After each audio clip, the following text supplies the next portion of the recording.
तो एडीसी भी case file करेगा, हाँ, क्योंकि एडीसी का एरिया भी तो छीना चाह रहा है। ठीक है, हम लोग दोनों करते हैं, मैं दुकान दे रहा हूँ। और अब पॉलिटिक्स मत करो, ये पॉलिटिक्स के बारे में नहीं है, ये ज़मीन के बारे में। वरना एक बार ज़मीन की पार्टी वार्टी कुछ नहीं रहेगा, आपको ज़मीन को बचाना है। और नगर पंचायत भी नहीं देना है हमको, यहाँ पे वायलेंस नहीं चाहिए शांति से, लेकिन अपना एरिया में है, अपना एरिया के साथ।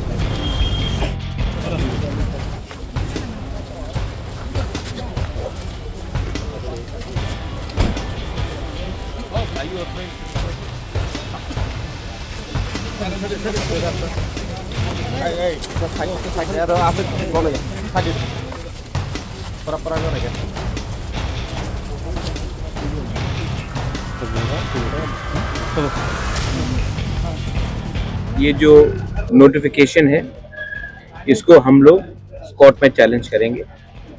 एडीसी एरिया में इलेक्शन के आधार में आप नगर पंचायत नहीं कर सकते, और इनका कहना है क्योंकि 2024 में इलेक्शन हुआ तो इसके लिए एडीसी एरिया में उन्होंने नगर पंचायत का इलेक्शन कंडक्ट किया, और इसी के लिए आज नगर पंचायत वो एरिया में होगा।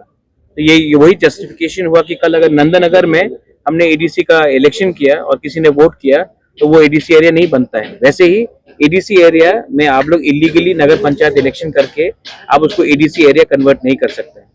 हमारे पास पूरा मैप है, हमारे पास पूरा जस्टिफिकेशन है, और इनके पास एक मैप भी नहीं है। वो लोग सिर्फ मौजा के आधार में और इलेक्शन के आधार में उसको ये लोग बोल रहे हैं कि ये नॉन एडीसी एरिया है। ये दखल है और इस दखल का हम अपोज करेंगे on the ground, on the with the public and in the courts also. चाहिए कि आप तिपरासा है, हम लोग जानते हैं हम लोग का जगह कौन सा है, हमको कोई वेरिफिकेशन, हमारे पास है रिकॉर्ड्स, 1994 का वन सिंगल मैन का कमीशन का मैप भी है। अगर ये लोग को बोलेंगे कि इलेक्शन हुआ वहां में और वहां में नगर पंचायत के वोटर है, तो इसका मतलब है कि कल नंदनगर में भी तो तिपरासा वोटर है, तो क्या नंदनगर एडीसी एरिया बन जाता है? वोटर के वोटिंग के आधार में आप 6 शेड्यूल को एक्सक्लूड नहीं कर सकते हो, ये लीगल टर्म है। तो ये गैजेट नोटिफिकेशन क्या इलीगल है? इनका नोटिफिकेशन को हम कोर्ट में चैलेंज करेंगे। हमारे हिसाब से ये ठीक नहीं है और ये इलीगल है। एडीसी का पहले होगा, एडीसी इलेक्शन से पहले आप कोर्ट में जाएंगे? हम कोर्ट में, यहाँ का जो अफेक्टेड पार्टीज है इनको जाना पड़ेगा, हम इनको फुल सपोर्ट करेंगे। और ये आप इलेक्शन से मत जोड़िए, इलेक्शन होगा जाएगा, मोथा आएगा, बीजेपी आएगा, सीपीएम आएगा, कांग्रेस आएगा, आप किसी का लैंड इलीगली नहीं ले सकते हैं। मैं नगर पंचायत के खिलाफ नहीं हूँ, मैं चाहता हूँ कि नगर पंचायत अपने एरिया में अच्छे से हो, लोगों का उन्नति हो, मैं नगर पंचायत के खिलाफ नहीं हूँ। लेकिन एडीसी एरिया में नगर पंचायत का इंक्रोचमेंट नहीं होना चाहिए, जैसे कि एडीसी एरिया का इंक्रोचमेंट जनरल एरिया में नहीं होना चाहिए।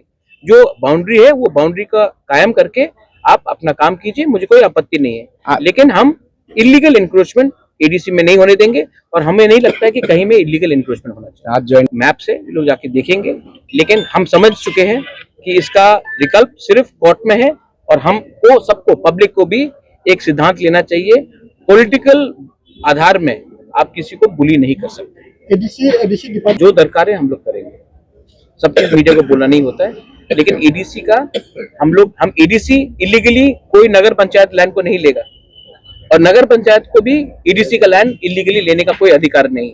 कानून से चले, हम लोग अपना जगह नहीं देने वाले हैं। जीटीएडीसी का हाइपोथेटिकल है, लेकिन मुझे लगता है कि हमें जो कानून बताता है उसी के थ्रू जाना चाहिए, और कानून ने क्लियरली डिमार्केट और क्लियरली बताया है कि एडीसी इलाका में नगर पंचायत नहीं होगा, और नगर पंचायत एडीसी एरिया में भी नहीं होगा। तो अगर हमको कानून फॉलो करना है तो लोग राजनीति करेंगे, लेकिन ये पॉलिटिक्स से बड़ा है। यहाँ में जो लोग हैं सब तिपरा मोथा के लोग तो नहीं, बीजेपी के लोग भी हैं, सीपीएम के लोग भी हैं, जो वोट नहीं करते वो भी हैं। तो इसको पॉलिटिक्स से आप मत जुड़ाइए, ये हमारा सर्वाइवल एंड एग्जिस्टेंस का है। बहुत कठिनाई से श्यामाचरण त्रिपुरा, नागेंद्र जमतिया, द्राव कुमार रियांग, बीके रांगफल ने एडीसी के लिए फाइट करके हमको एडीसी दिलाया। आज अगर वही एडीसी को हम लोग छोटा करते जाएंगे तो हम we are doing injustice to our next generation.